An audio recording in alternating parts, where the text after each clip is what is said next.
What's up, everybody? Welcome back to the Cruise News Show. I'm your host, Tony, here with the latest cruise news updates. Well, I got a couple doozies for you today.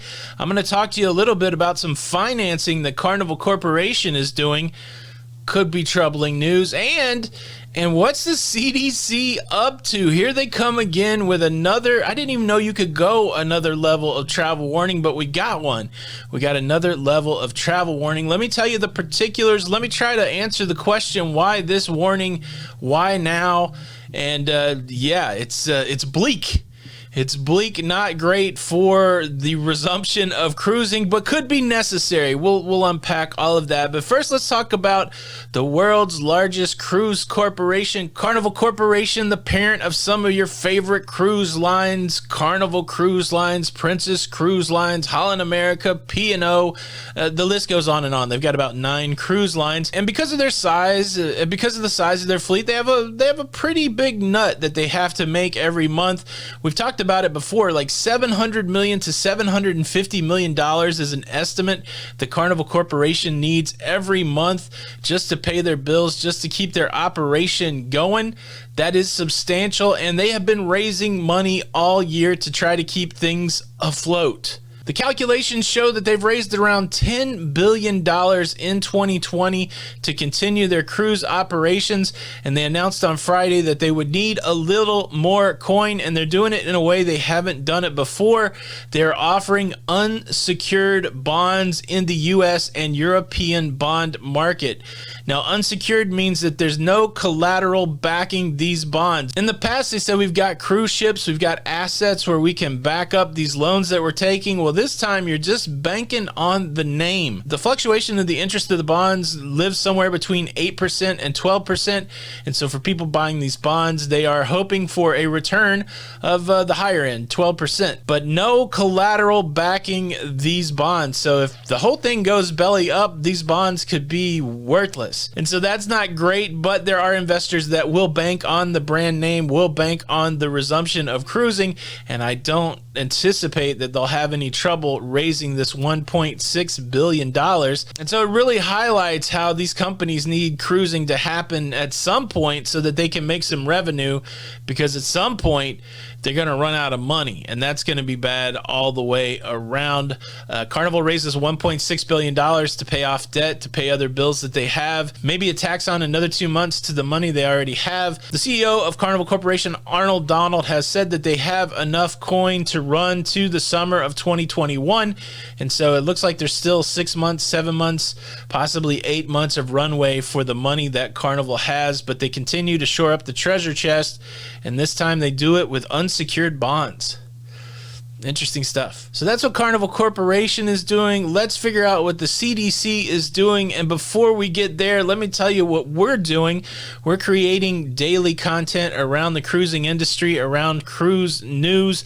If you enjoy getting daily cruise news updates, let me invite you to subscribe to the Lido Loca YouTube channel with the notification bell on. That way you don't miss out on any of these episodes. What is the CDC doing?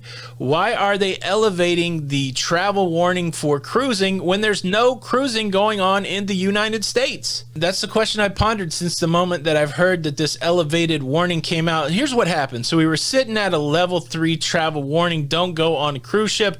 That was basically the guidance. That's been in place since March of 2021. They've updated that warning from time to time, including the new updates of the no-sell order. But something significant happened on October the 30th, 2021.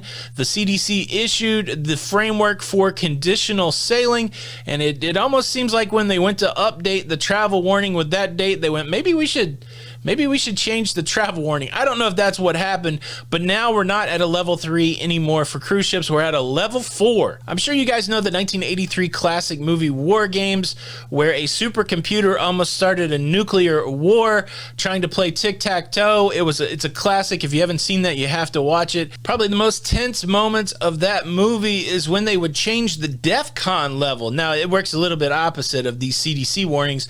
The lower the DEFCON number in that movie, the more in the poo-poo you are. So if you get to DEFCON 1, and this is a US thing, this is a military thing.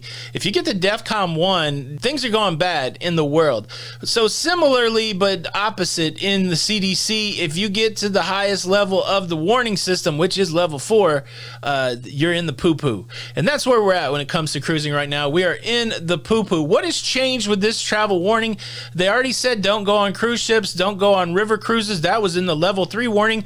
Well, now in this warning, they're saying, look, if you ignore all of our advice and you go on a cruise anyways, here's some extra stuff that you should do. Get tested 3 to 5 days after you get back from your cruise. So wait a couple days. Get tested 3 to 5 days when you get back from your cruise, and stay home for 7 days. Self-quarantine for 7 days. If your test comes back negative, still continue to stay home for 7 days. And what I love about this guidance is they also bake in the we don't think you're going to do it aspect of it. So if you blow off the recommendation to get tested 3 to 5 days after your cruise, just stay at home for 14 days. So these are your recommendations. Get tested after your cruise, stay home for 7 days, even if you test negative, or if you're going to blow the testing off, stay home for 14 days. The other big one is stay away from anybody who is considered high risk for this illness, the elderly, people with comorbidities. Just stay home. That's what they're saying. This was the big change to the level 4. There wasn't this testing component in place. And the question is, why this recommendation? Why now? There are not any U.S. cruises going on. Why are there Americans cruising? Oh yeah, there are Americans cruising. We know very specifically that there were U.S. passengers on the Sea Dream 1, the super yacht that brought the return to cruising to the Caribbean just a few weeks ago. If you've been tracking along with the cruise news at all, you know how that went. And there was an outbreak on board, and it involved some Americans, and those Americans went back to the United States. We haven't heard a lot of information on what happened to the Americans that returned back from the cruise ship. Did they do extra testing? Did they quarantine? There's not a lot of information out there, but the CDC is putting it out there. If you somehow get to go on a cruise ship, get tested and stay home. And I guess it does make sense since Americans are starting to go on cruise voyages. I can see why they've upped the game here. And yeah, and I also see the change from the no-sail to the framework for conditional sailing as maybe another impetus to reevaluate the warning level and crank it up a bit. Look, we got a long road to hoe when it comes to the resumption of cruising. Here we are in Thanksgiving week where the CDC is looking at what's going on in this country and saying, don't even do Thanksgiving. That's how bad the scenario is in the United States. And so it's not surprising that this extra oversight would be laid onto cruises, especially since some people are getting out there and going on cruise ships. I get it. The most important thing is to handle our business here in the States, get us in a better situation so that we can resume cruising. And let's balance it out. There is a process in place where cruising can resume that doesn't involve thousands of people putting themselves at risk. It's a very controlled way to restart cruising. And the cruise lines are able to work on this even in the current negative scenario for what's going on in the country. And so I am hopeful that they can continue that work. And by the time we get a hold of what's going on or we get a vaccine, that the cruise lines will be in a good position to get started again. They need it.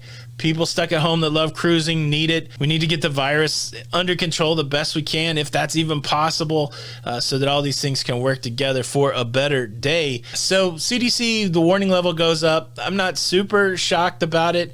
I understand it. And like we said in the beginning, Carnival's struggling to get some more money to stay afloat. How you guys doing out there? Happy Thanksgiving week. A lot to be thankful for, a lot to be reflective about. What do you think about this cruise news?